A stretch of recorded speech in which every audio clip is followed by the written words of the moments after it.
नमस्कार, मैं हूं आपके साथ आस्था कौशिक। पूरे विश्व में अलग अलग तरह की घटनाएं इस वक्त हो रही हैं जो सबका ध्यान खींच रही हैं। कहीं जंगलों में आग लग रही है, कहीं विमान हादसा हो गया है, कहीं पर जंग के आसार हैं तो कहीं जंग चल रही है और स्थिति बढ़ती जा रही है। और स्थिति यहाँ तक आ पहुंची है कि ऐसा लग रहा है कि कहीं पूरा विश्व दो गुटों में जाकर ना बट जाए, जैसा हमने विश्व युद्ध यानी वर्ल्ड वॉर्स के टाइम पे पूर्व में देखा है।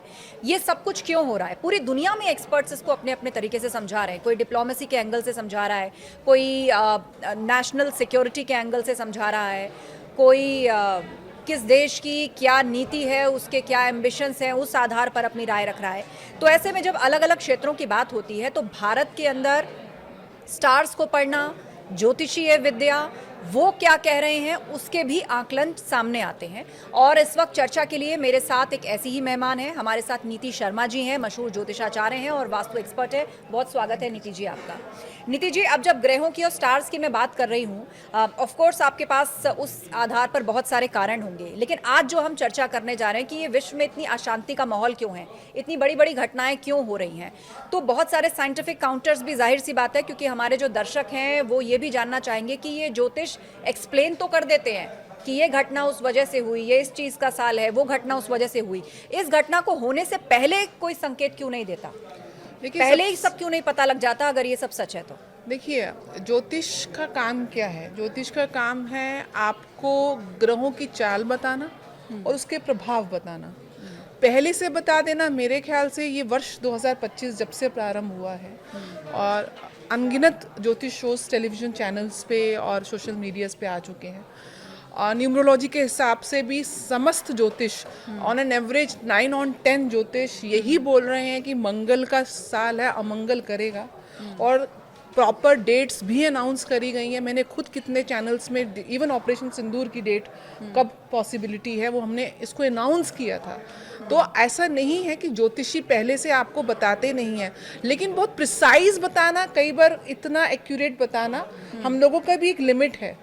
एकदम प्रिसाइज बताना not possible to an extent, but हाँ उसके प्रभाव को बताना, मतलब उसकी तरफ इशारा हम करते हैं। और सच्ची बात यह है कि जब ग्रहों की चाल उल्टी चलती है, जब उनके प्रभाव होते हैं, तो आप कितनी ज्योतिष जानते हैं, आप कितने प्रोएक्टिव मेजर्स ले लेते हैं, बट जो घटना घटित होनी है वो होके रहती है। आपकी मृत्यु लिखी हुई है। ये भी कहते हैं ना आम परिवारों में कि होनी को कोई नहीं टाल सकता। ये बताया जाता है कि जो समय में निश्चित है वो होकर रहेगा। तो ऐसे में जब आप लोग रेमेडी बताते हैं तो फिर उसका क्या फायदा? जो यही बता, दो चीजें होती है। एक तो आपकी मृत्यु निश्चित है, तो कोई ना कोई कारण बनेगा, आपकी मृत्यु घटित होगी। एक आपको मृत्यु तुल्य कष्ट आना निश्चित है। आप उस समय ज्योतिष की जो गाइडेंस है या प्रोएक्टिवली हम जो प्रिडिक्शंस करते हैं, तब अगर आप कुछ स्पेशल मेजर्स ले लेते हैं उन प्लैनेट से संबंधित, तो आपको वो कष्ट आने की जो संभावनाएं हैं वो कम हो जाती हैं, या उस कष्ट की इंटेंसिटी जो है, सिवियरिटी है, वो कम हो जाती है। फॉर एन एग्जाम्पल, अभी जो अहमदाबाद में विमान हादसा हुआ, उसमें केवल एक व्यक्ति सर्वाइवर बना। तो कुछ तो उसकी कुंडली में योग होंगे और कुछ बाकी उसमें योग होंगे कि वो इस दुर्घटना में मृत्यु को प्राप्त होगा और ये अकेला इंसान बच गया। तो कहीं ना कहीं जब आपको जीवन भगवान ने देना होता है तो वो किसी भी परिस्थिति में, विकट परिस्थिति में देता है। ठीक है। और अगर जीवन आपका जाना होता है तो आपका जाता है। जी जी, मैं उस एयर इंडिया की घटना पर आऊंगी, लेकिन शुरू से शुरू करते हैं। अब मैं सुन रही हूँ 2025 को लेकर जो बहुत सारे ज्योतिषाचार्य हैं वो लगातार कह रहे थे कि भाई इस साल में बड़ी बड़ी घटनाएं होंगी, आपदाएं आ सकती हैं और भी बहुत सारी चीजें जो आप हमें बताएंगी। तो सबसे पहले मुझे बताइए कि आप इसका कारण क्या एक्सप्लेन करेंगे कि ये सब क्यों हो रहा है? आप भारत की बात लीजिए, कुंभ में भगदड़ हो गई, उसके बाद आप देखिए पहलगाम में कितना बड़ा हमला टूरिस्ट पर हो गया, एयर इंडिया की फ्लाइट क्रैश हो गई, उससे पहले आरसीबी की जो परेड थी बेंगलुरु में, वहां पर भगदड़ हो गई। तो ये सब क्यों हो रहा है? देखिए, मंगल जो है, अभी जिस समय इवन ऑपरेशन सिंदूर हुआ और जिस समय ये भगदड़ हुई, जहाँ पे मास डिस्ट्रक्शंस हुई, मंगल जो है बहुत एग्रेसिव प्लैनेट है, सबसे पहली बात। दूसरी बात कि ये जो वर्ष है मंगल को न्यूमरोलॉजिकली भी डिनोट कर रहा है। दूसरा, मंगल की अपनी स्थिति इन चंद महीनों में बहुत ज़्यादा मैं कह सकती हूँ कि अशुभ अवस्था में है। ऐसा नहीं है, मंगल शुभ कारक भी है। मंगल ज्योतिष में आपके करेज का, साहस का कारक है, आपके पराक्रम का, पुरुषार्थ का कारक है, आपके फिजिकल बीइंग का कारक है, आपकी स्ट्रेंथ का कारक है, कहीं ना कहीं सेनापति का कारक है, डिफेंस ये तो फोर्सेस। बहुत उच्च पद दिलाता है लोगों को। मंगल प्रधानमंत्री मोदी जी की कुंडली में मंगल राशि ही उनकी लगन की राशि है, वृश्चिक राशि, और वहां पे मंगल स्वग्रही होकर रोचक पंच महापुरुष योग बना रहे हैं। तो प्रधानमंत्री मोदी जी के अगर आप नेतृत्व की क्षमता देखें तो उनमें जो साहस और डिसीजन मेकिंग और जो एग्रेसिवनेस, इवन सैन्य हमारी जो सुविधाएं हैं उसको एकदम से आगे बढ़ाना, तो कहीं ना कहीं वो मंगल का सकारात्मक प्रभाव है। तो 2025 और ये मंगल जो आप कह रहे हैं, इनका क्या कनेक्शन है और कैसे है? मंगल 2025 में एक तो मंगल के अंक में आता है। मैं आपको एक और कोइंसिडेंस बताऊं, ये जो फ्लाइट जो AI 171 को अगर आप एड ऑन करेंगे 171, 1 + 7 + 1 9 अंक आता है।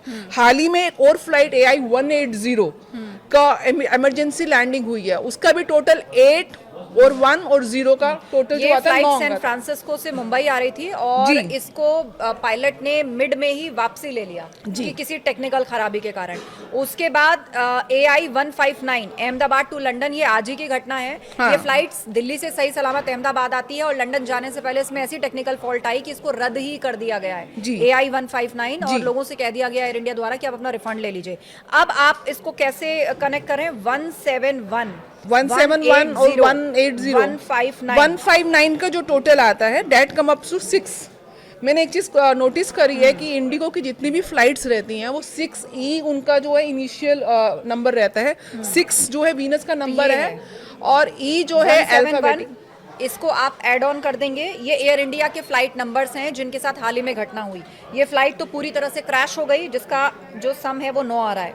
180 ये सैन फ्रांसिस्को की फ्लाइट थी, मिड एयर प्रॉब्लम आई, इसको इमरजेंसी लैंड करना पड़ा, लोग बच गए, इसका समीशन 9 आ रहा है। 159 इसको तो रद्द ही कर दिया गया, ये भी एयर इंडिया की फ्लाइट थी, इसको आप जोड़ेंगे तो 1 + 5 = 6। ये तो 9 नहीं हुआ नीति जी? हाँ, ये 9 नहीं हुआ, 6 हुआ। इसमें सेविंग फैक्टर हमें वीनस का मिल गया, लेकिन आप जो 12 जून को जो हुई, तो 12 जून को 2025 को ऐड करेंगे वो भी 9 आ रहा है। 1 + 2 + 6 जो 6 हमारा मंथ है वो भी 9 का ही आ रहा है। तो आप ये चीज देखो, हमारा जो ऑपरेशन सिंदूर का जो हमने मेजर अटैक किया वो एक दिन 6 और 7 की रात को किया। 7 अगेन केतु का नंबर है, 7 की सुबह ही माने जाएंगे, और दूसरा हुआ 9 तारीख को।